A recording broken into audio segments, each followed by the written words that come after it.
Сәлеметсіздер ме 11 сынып оқушылары? Бүгінгі сабағымыздың тақырыбы эпигенетика ұғымы, эпигенетика туралы жалпы түсінік. Сабақтың оқу мақсаты гендердің реттілігін бұзбайтын, гендерді реттеудің механизмін зерттеудегі эпигенетиканың маңызын түсіндіру. Сабақтың бағалау критерийі эпигенетиканың молекулярлық негіздерін түсіндіре алу. Адам геномы біздің түріміздегі барлық ДНК гендер жиынтығы, яғни тұқым қуалайтын код болып саналады.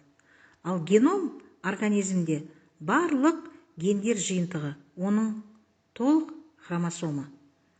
Ал эпигеном дегеніміз бұл геномдағы бір гендердің қосылып, екінші гендердің өшіп тұрғанын анықтайтын фактордың атауы.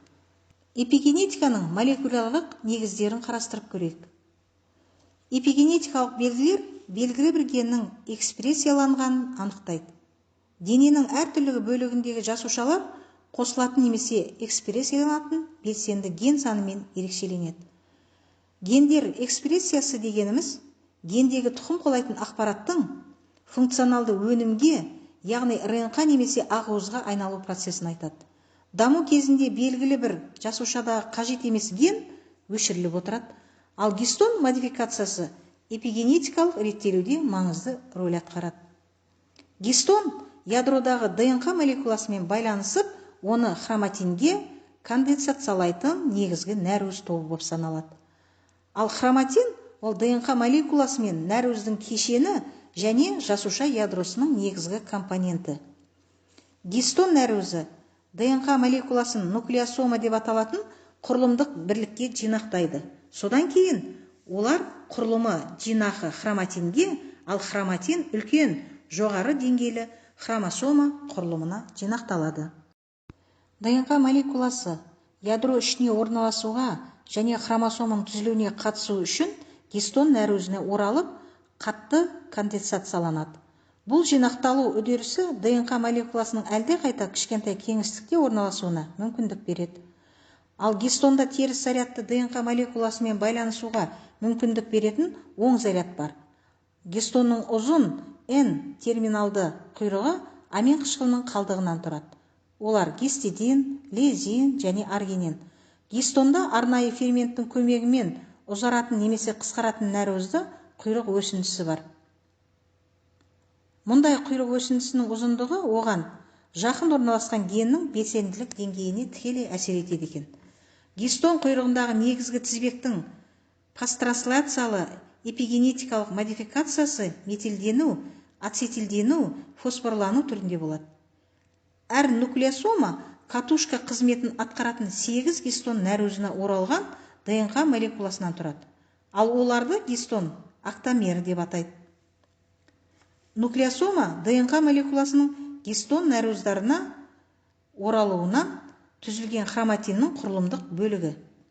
ДНК молекуласы ядро ішінде хроматин деп аталатын нәруізді кешен түзеді. Бұл ДНК молекуласын кіші көлемде конденсациялауға мүмкіндік береді екен. Хроматинді созып микроскоппен қарасақ, оның құрылымы жіпке тізілген моншаққа ұқсайды. Ал мұндағы моншақтар ол нуклеосомалар, ал жіп ДНК молекуласы. Нуклеосомалардың диаметрлері шамамен 11 нанометрге тең болады. Ол хроматиннің негізгі суббірлігі болып саналады. Әр гистон октамері H2A, H2B, H3 және H4 гистонды нәруіздің екі көшірмесінен тұрады. Содан кейін нуклеосома тізбегі ұзындығы 30 нанометр спираль тәрізді жинақталып, ДНК молекуласы және нәруіз кешенінен құралған хромосома деп аталатын құрылымды түзеді.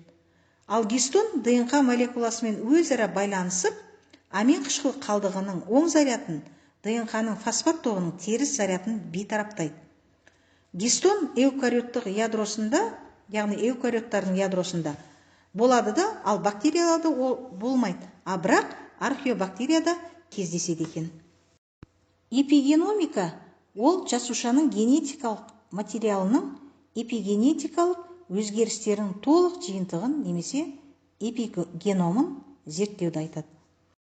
Ал балалар, енді бірінші тапсырмада сурет бойынша жұмыс жасалынады. Яғни ДНК молекуласының қандай санмен белгіленгенін атайсыңдар, және сурет бойынша ген қандай санмен белгіленгенін атап көрсетесіңдер. Екінші тапсырмада кестеде берілген тұжырымдардың ақиқат немесе жалған екенін кестеге анықтап жазамыз.